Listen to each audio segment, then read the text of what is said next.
नमस्कार, मैं Ravish Kumar. Supreme court के मुख्य न्यायाधीश बी.आर. गवई की ओर जूता फेंका गया है। भरी अदालत में एक वकील ने बेंच की तरफ उनकी ओर जूता फेंका।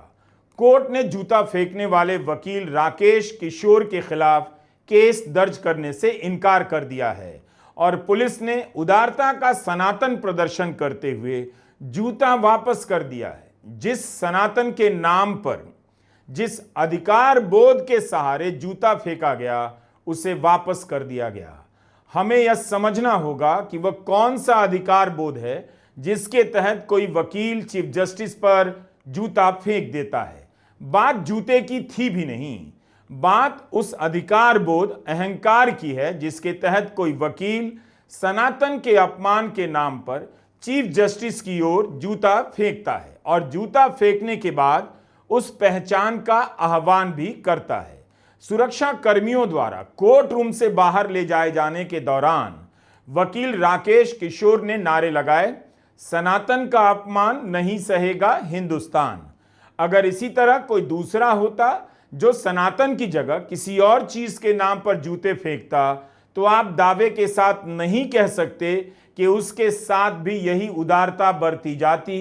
बात उस वैचारिक अधिकार बोध की है जो जूता फेंकने से पहले चीफ जस्टिस बी.आर. गवई के बारे में सोशल मीडिया में अनाप शनाप कहने लग जाता है।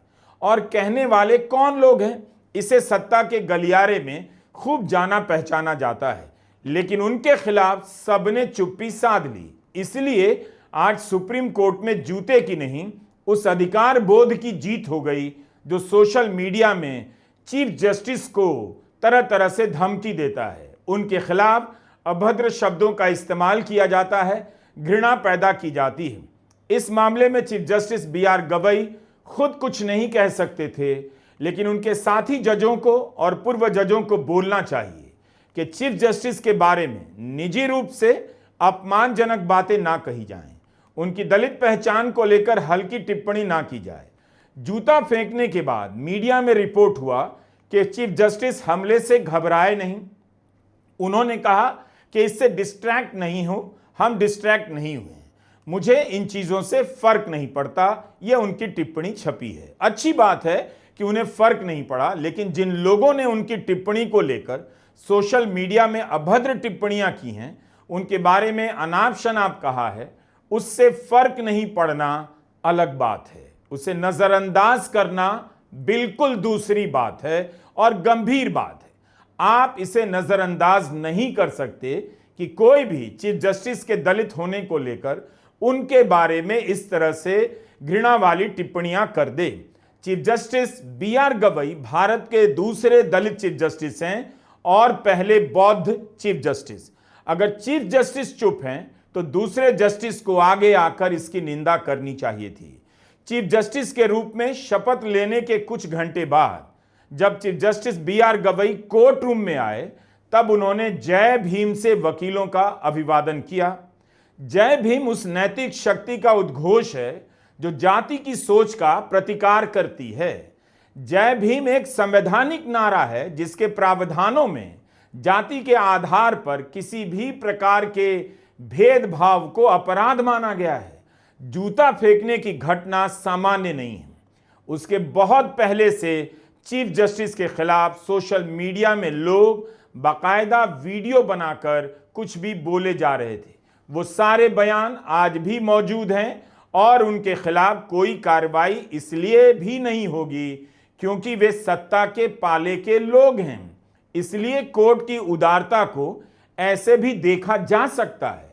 कुछ लोग देख सकते हैं कि जूता फेंकने का संबंध एक खास विचारधारा से है और उसका संबंध सत्ता से है, इसलिए उदारता और शालीनता का प्रदर्शन किया गया।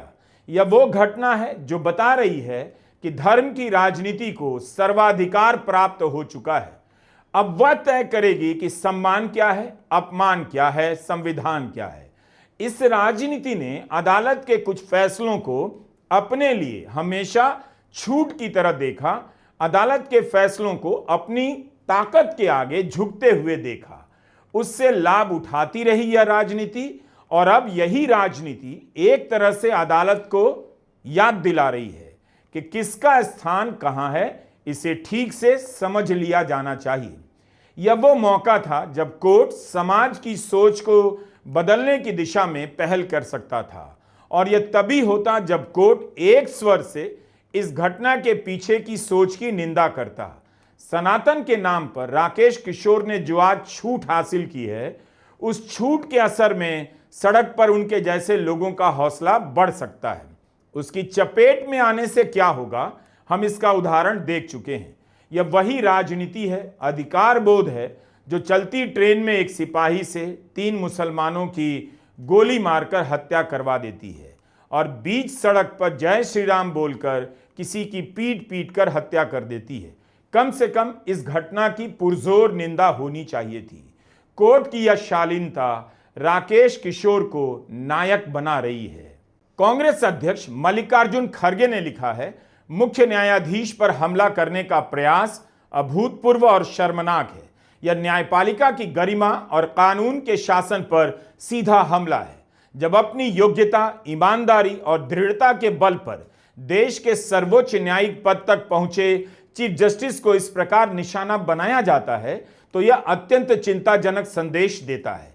यह ऐसे व्यक्ति को डराने और अपमानित करने का प्रयास है जिन्होंने संविधान की रक्षा के लिए सामाजिक बंधनों को तोड़ा है। यह घटना दिखाती है कि पिछले 1 दशक में किस तरह घृणा, कट्टरता और धर्मांधता ने हमारे समाज को अपनी गिरफ्त में ले लिया है।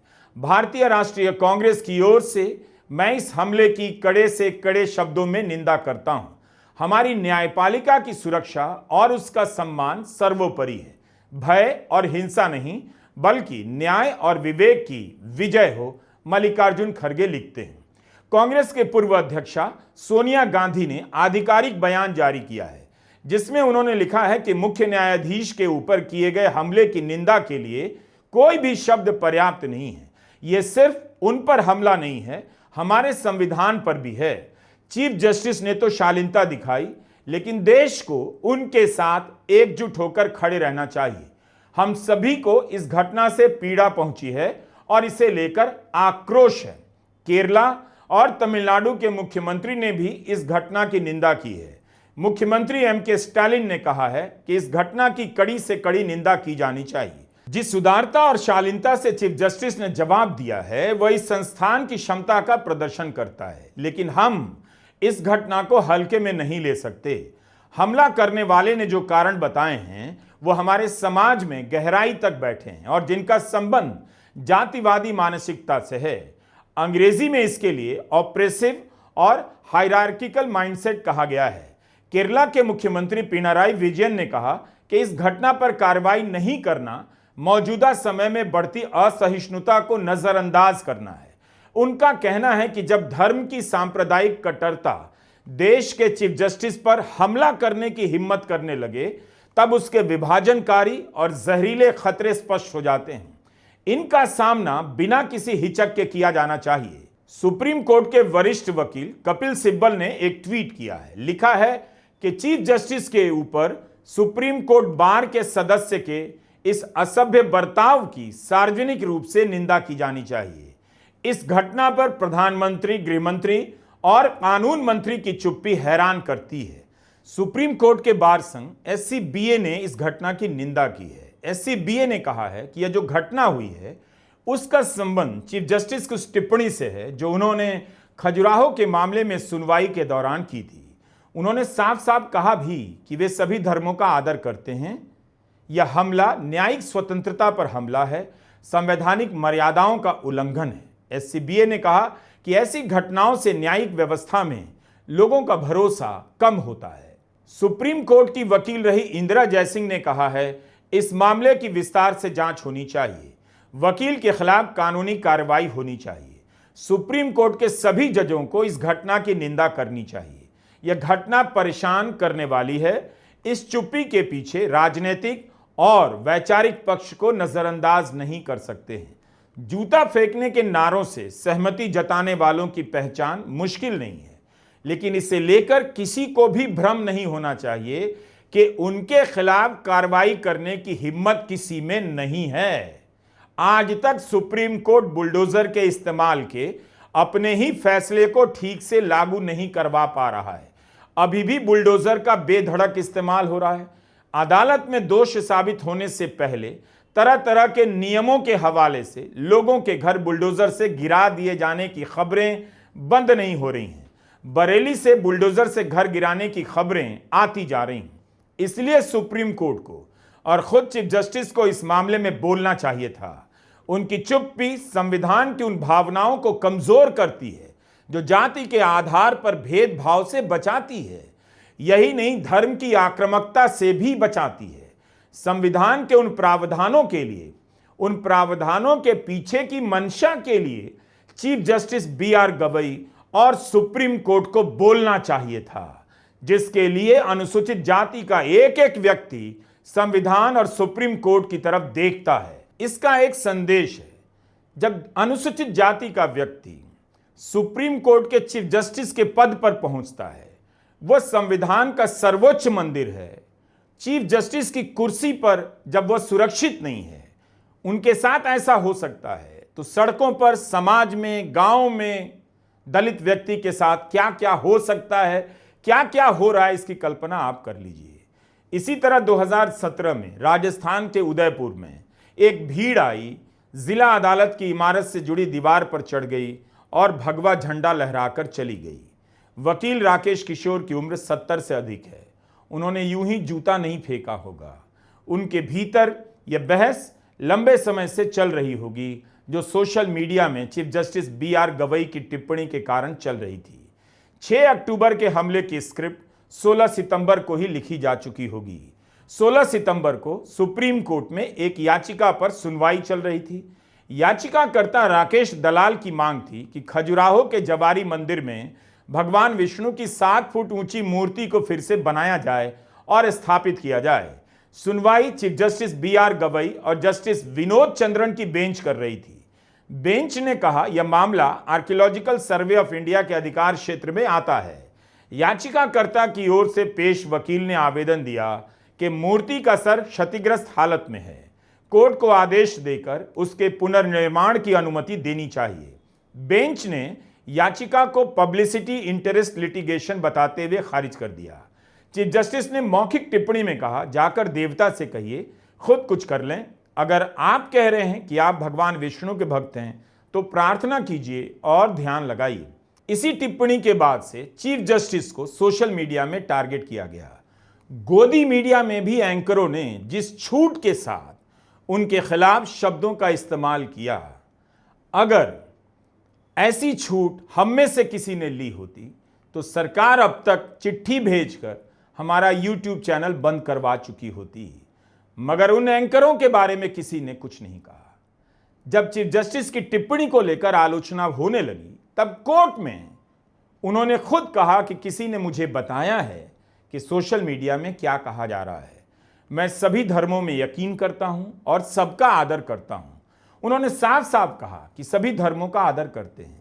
तब सॉलिसिटर जनरल तुषार मेहता ने भी कहा कि वे चीफ जस्टिस को 1 दशक से ज्यादा समय से जानते हैं।